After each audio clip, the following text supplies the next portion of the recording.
Hello hi అండి, అందరికీ నమస్కారం. My name is Ram. Welcome to it's May report channel. పెద్ద రివ్యూ ఫుల్గా ఇవ్వాలని వచ్చేసానండి. అయితే చాలామంది నన్ను కామెంట్ రూపంలో కొంచెం కోపడుతున్నారు, నెగిటివ్గా పెడుతున్నారు. బట్ నెగిటివ్ విషయాలు చెప్పాను కాబట్టి నెగిటివ్గా పెడుతున్నారు, దాంట్లో తప్పేం లేదు. అంటే రీల్లో చేసిన వీడియోలో అయితే ఇక్కడ ఫుల్ క్లారిటీ ఇవ్వాలనుకుంటున్నాను. పెద్ద సినిమా నాకు అనిపించిన కథ ఏంటంటే, ఆ కథలో చాలా వరకు క్యారెక్టరైజేషన్ పక్కన పెట్టేస్తే లోపాలు ఎక్కువ కనిపించాయి. ఎందుకంటే ఒక చిన్న సినిమా తీయట్లేదు ఆయన, ఒక పెద్ద హీరోతో చాలా వందల కోట్ల బడ్జెట్తో సినిమా తీస్తున్నాడు. అప్పుడు ఇంకెంత మెచ్యూరిటీగా ఆలోచించాలి. ఓకే, ఒక హీరో, అతని హీరోకు ఒక మోటివ్ ఉండాలి. ఆ మోటివ్ ఎలా ఉండాలి అంటే తన ఫ్యామిలీ కోసం, లేకపోతే తన ఊరు కోసం, లేకపోతే తన యొక్క లక్ష్యం కోసం అయితే మాత్రం ఆ మోటివ్ సిన్సియర్గా ఉండాలి.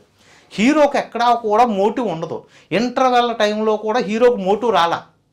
ఇంటర్వెల్ టైం అయిపోయిన తర్వాత నుంచి హీరోకి మోటివ్ వస్తుంది. ఆ మోటివ్ ఏంటంటే, నా ఊరికో సమస్య ఉందనేసి చిన్నప్పటి నుంచి నేను ఆ ఊరిలో బతుకుతున్నా, నాకు అర్థం కాలేదు, నాకు అర్థమయ్యే టైంకి ఒక మనిషి ప్రాణం పోయింది అంటే మనిషి ప్రాణం పోతేనే అతనికి అర్థమైంది. Okay, super, well and good.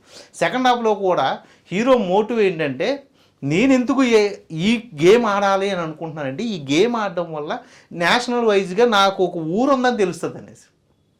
National వైజ్గా నాకు ఊరు ఉందని తెలియాలి అంటే ఆ గేమ్ ఆడి నిరూపించుకోవాలి. అక్కడ కూడా అతను విషయంలో చంపేస్తారు. ఆ విషయం ఏంటంటే, నువ్వు ఆ ఊరోడు కాదనేసి లోకల్ పెద్దలు, అంటే అక్కడ అప్పర్ క్యాస్ట్ వాళ్ళు ఆ విషయం మాట్లాడినప్పుడు అతను ఆ ఊరు కాదనేసి ఒప్పేసుకుంటాడు. అలా ఒప్పుకోకూడదు కదా. మళ్ళీ ఆ గేమ్ నువ్వు మిడిల్ డ్రాప్లో డ్రాప్ చేస్తారు, ఎందుకంటే కాలేజ్ దెబ్బతుందని. మళ్ళీ నెక్స్ట్ రన్నింగ్ పోటీలోకి వెళ్ళావు. రన్నింగ్ పోటీలోకి వెళ్ళిన తర్వాత నీ ఊరు కోసం నువ్వు రన్నింగ్ పోటీలో ఆడినట్టయితే చూపించావు. అది క్లైమాక్స్లో నువ్వు ఆ ఊరు గురించి చెప్పాలనుకున్నావు. ఇక్కడ అతిపెద్ద మిస్టేక్ ఏంటంటే, ఫస్ట్ 2 గేమ్స్ కూడా సరదాగా పెట్టినట్టు అసలు గేమ్ అన్నది క్లైమాక్స్లో పెట్టు. క్లైమాక్స్లో పెట్టిన గేమ్ ఎంత ఎలివేషన్ ఉండాలి, ఎంత కష్టం ఉండాలి. ఆ కష్టం ఎక్కడైతే మాత్రం కనిపించలేదు. అదేంటంటే బుచ్చిబాబు గారు నేను నిందించినట్టు కాదండి. బుచ్చిబాబు గారు రైటింగ్ చాలా బాగుంటుంది. ఎందుకంటే అతని రైటింగ్స్ అతని నోటి నుంచి నేను చాలాసార్లు విన్నాను. Super well writing. బట్ ఇక్కడ ఏంటంటే అతనికి ఇన్ఫ్లుయెన్స్ ఉంటుంది కదా పాపం. అతను చెయ్యాలనుకున్నది కొంతమంది పెద్దలు, అబ్బాయి ఇలా చేస్తే కుదరదు, ఇలా చేస్తే హిందీ మార్కెట్ సెట్ అవ్వదు, ఇలా చేస్తే కన్నడ ఒప్పుకోరు అని చెప్పి ఇన్ఫ్లుయెన్స్ చేస్తారు కదా. ఆ ఇన్ఫ్లుయెన్స్లో పాపం అతని రైటింగ్స్ మీద కొంచెం దెబ్బడిపోయింది. బట్ నెక్స్ట్ సినిమాకి అయితే మాత్రం అతను కాన్ఫిడెంట్ చేసుకోవడానికి, లేకపోతే అతను డిఫెండ్ చేసుకోవడానికి ఉపయోగపడుతుంది ఈ రివ్యూ. అందుకనే ఈ రివ్యూ చెప్తున్నా. అండ్ ఇంకోటి ఏంటంటే, ఈ సినిమాకి హీరోయిన్ అవసరం లేదు అనుకున్నప్పుడు హీరోయిన్ పార్ట్ అసలు పెట్టవలసిన అవసరమే లేదు. ఎందుకంటే ఖైదీ సినిమాలో హీరోయిన్ ఉందని హిట్ అయిందా? ఓకే, చాలా సినిమాలు ఉన్నాయి అలాగే హీరోయిన్ లేకుండా కూడా సినిమాలు హిట్ అయినాయి. అలా హీరోయిన్ వద్దు అనుకున్నప్పుడు హీరోయిన్ పెట్టక్కర్లేదు. బట్ ఇక్కడ ఏమైందంటే, ఎంతసేపు క్రికెట్ మీదని హీరోయిన్ మీద ఫస్ట్ హాఫ్ వెళ్తూ ఉంటుంది. ఆ జర్నీలో ప్రేక్షకుడికి ఏమనిపిస్తుంది అంటే, సరే కాన్ఫ్లిక్ట్ ఏదైనా ఉందంటే అది ఇంటర్వెల్ టైంలో వచ్చి సెకండ్ హాఫ్లో ఇంకా బలంగా చూపిస్తాడేమోలే, అందుకనే ఫస్ట్ హాఫ్ని ఎంజాయ్ చేసేసి సెకండ్ హాఫ్లో ఎలివేషన్కి లేకపోతే కాన్ఫ్లిక్ట్కి మనం పెద్దపేట వేద్దాము అనుకునే ప్రేక్షకుడికి సెకండ్ హాఫ్ చుక్క ఎదురైపోయింది.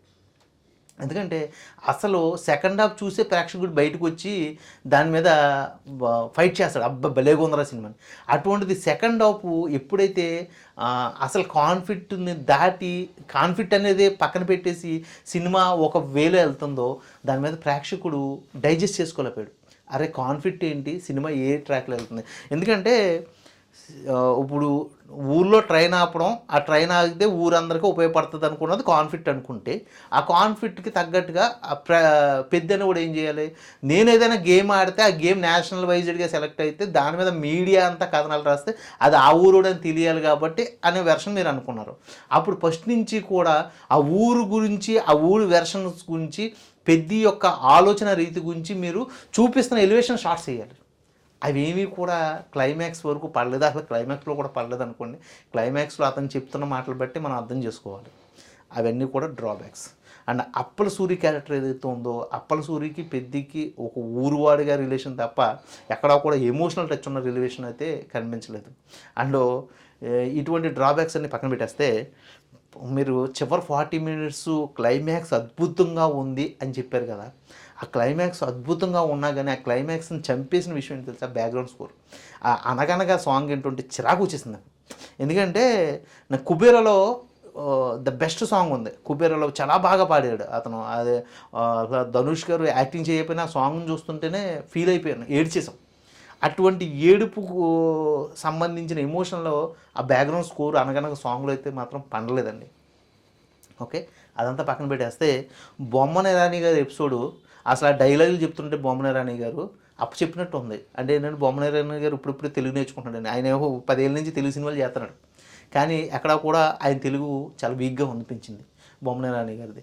అదొక పెద్ద డ్రాబ్యాక్. అండ్ బొమ్మన రాణి గారు అడిగినట్టు ఆ ఊరికి ట్రైన్ ఎందుకు వచ్చింది, నన్ను ఎందుకు తీసుకొచ్చావు అంటే, నీకు ఎమోషనల్ టచ్ అవ్వడానికి కాదా అంటే, అలా వాస్తవంగా బొమ్మన రాణి గారు ఒక ఎక్కడి నుంచో బయలుదేరతాడు, ఎక్కడి నుంచి ఢిల్లీ నుంచి బయలుదేరతాడు, విజయనగరం ఎందుకు వస్తున్నాడు అన్నదే అతనికి క్లారిటీ లేదు, సినిమా చూస్తున్న మాకు క్లారిటీ లేదు.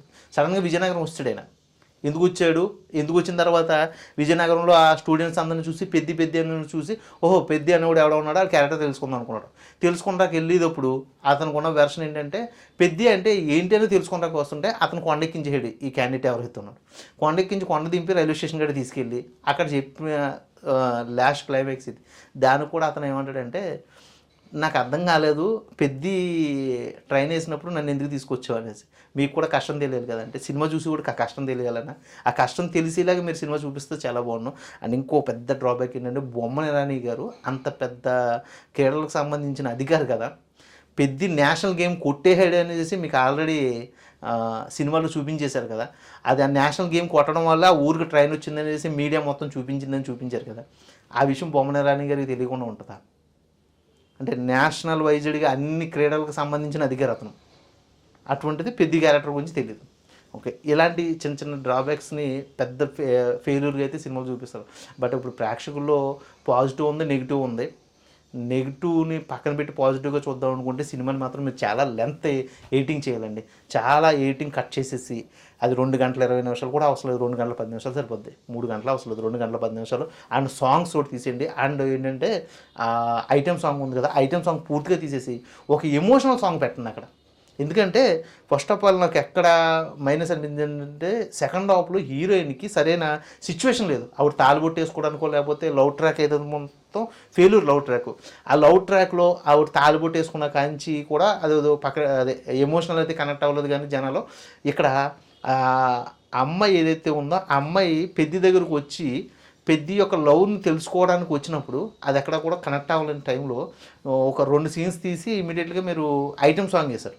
ఐటెం సాంగ్ వేసే బదులు ఆ అమ్మాయిని చూడడానికి వెళ్ళి ఆ అమ్మాయితో ప్రాణం పంచుకుని ఆ అమ్మాయి ఎమోషనల్ తీసుకుని, నేను మా ఊరి కోసం ఈ ట్రైన్ ట్రాక్ తీసుకొస్తానో లేకపోతే ఏదో కష్టం తీసుకొస్తానని చెప్పి ఆ అమ్మాయికి మాట ఇచ్చేసి ఇతను ఢిల్లీ బయలుదేరి ఉంటే చాలా బాగున్నాను. ఆ సిచ్యువేషన్ సీన్స్ను కూడా ఎందుకు మార్చేస్తారో తెలియదు. అలాంటి సిచ్యువేషన్ సీన్స్ పడకపోవడం వల్ల హీరోయిన్కి సంబంధించిన ఎలివేషన్స్ అనేవి మిస్ అయిపోయినాయి. ఎంతకన్నా పెద్ద సమస్య ఏంటంటే, ఇది 1996లో స్టార్ట్ అవుతున్న స్టోరీని 2016లో చెప్పారు. ఆ ఇయర్స్ ఏదైతే ఉన్నాయో ఆ ఇయర్స్లో ఆంధ్రప్రదేశ్ గవర్నమెంట్గా చంద్రబాబు నాయుడు గారు ప్రభుత్వం ఉంది. అంటే చంద్రబాబు నాయుడు గారు సరిగ్గా ఈ ఓటు బ్యాంకింగ్ని సరిగ్గా చూసుకోలేదు అన్నట్టుగా అయితే మాత్రం అనిపించింది. జస్ట్ ఇది జోకింగ్ అనండి. ఎందుకంటే రాజకీయ పరంగా చూస్తే ఓకే, 1996లో చంద్రబాబు నాయుడు గారి గవర్నమెంట్ లేకపోతే తెలుగుదేశం గవర్నమెంట్ ఉంది. ఒక 2000 మంది జనాభా ఉన్న ఓటు బ్యాంకింగు, అందులోకి అప్పటికి మీడియా వచ్చేసి సెల్ ఫోన్స్ వచ్చేసిన రోజుల్లో కూడా ఆ ఊర్లో ఏం జరుగుతుందో కష్టకాలం అనేది ఒక ఎమ్మెల్యే కూడా పట్టించుకోలేని పరిస్థితుల్లో ఊరుందా అనేలాగా. లాస్ట్ టైం న్యూటన్ తీస్తే ఆస్కర్ వాళ్ళు తిట్టారు, మాకు ఇటువంటి సినిమా పంపిస్తారంటే మీ ఇండియా పరువు పోద్దురా అన్నట్టుగా. అలాగే ఇటువంటి చిన్న చిన్న మిస్టేక్స్ని కూడా మీరు ఒకసారి గమనిస్తే చాలా బాగున్నాను. స్క్రిప్ట్ వైజ్డ్గా అయితే మాత్రం చాలా డ్రాబ్యాక్స్ ఉన్నాయి. సినిమా వైజ్డ్గా చూస్తే ఫస్ట్ ఆఫ్ ఆల్ బుచ్చిబాబు గారికి అయితే మాత్రం హ్యాట్స్ చెప్పాలి. ఎందుకంటే ఫస్ట్ క్యారెక్టర్ని చాలా బాగా రాశాడండి. ఇంట్రడక్షన్ ఉంటుంది, హీరో ఇంట్రడక్షను వెయిట్ చేసాం 15 నిమిషాలు. గమ్మ ఏం వచ్చాడు ఇంట్రడక్షన్, అదిరిపోయింది ఇంట్రడక్షన్. దానికి తగ్గట్టుగా సాంగ్ వేసాడు. అక్కడ వరకు అయితే మాత్రం హీరోకి అతను ఇచ్చిన ఎలివేషన్ అయితే మాత్రం సూపర్గా అనిపించింది. దాని మీద అయితే బుచ్చిబాబుకి ఆ 15 నిమిషాల కోసం అయినా 600 ఇచ్చేసి వచ్చేయచ్చు. అది మాత్రం చాలా బాగా అనిపించింది.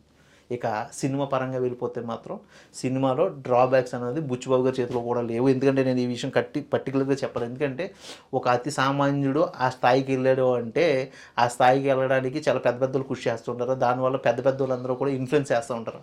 అబ్బాయిని మేము కృషి చేస్తాం కాబట్టి మాకు ఇలా ఉంటే బాగోదు, ఇలా ఉంటే బాగుంటుంది అనేసి సినిమాని వాళ్ళు ఏదో మధ్య మధ్యలో కిచిడి చేస్తూ ఉంటారు, వేలు పెడుతూ ఉంటారు. అలా వేలు పెట్టినప్పుడు సినిమా కొంచెం మిస్టేక్ అవుతూ ఉంటుంది.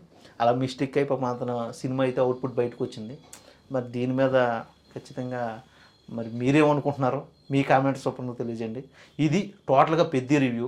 నా రివ్యూలో చాలా నెగిటివ్గా అనిపించుంటే మాత్రం క్షమించండి. ఎందుకంటే నేను సినిమా చాలా ఇష్టం, సినిమాల్లోనే పనిచేస్తూ ఉంటాను కాబట్టి ఆ సినిమా అనేది స్క్రిప్ట్ ఇలా ఉంటే బాగుంటుంది కదా, పెద్ద పెద్దోళ్ళు కూడా ఈ స్క్రిప్ట్ని ఎందుకు ఇలా మిస్చేజ్ చేస్తున్నారు అనిపిస్తూ ఉంటుంది. ఎందుకంటే సుల్తాన్ చూసిన కళ్ళతో, లేకపోతే ఇంకా చాలా సినిమాలు ఉన్నాయి, ఆ చూసిన కళ్ళతో పెద్దని చూస్తే ఆ గేమ్స్ ఏదైతే ఉన్నాయో ఆ గేమ్స్లో చాలా మిస్టేక్స్ కనిపించినాయి. అది చెప్పడానికి ఈ సినిమా ఒక రివ్యూ చెప్పడానికి వచ్చానండి. అయితే మీరేమనుకుంటున్నారు, మీ కామెంట్ మరో మంచి కంటెంట్తో మీ ముందుకు వస్తున్నప్పటి వరకు సైన్ అవుట్ మీరు రామ్.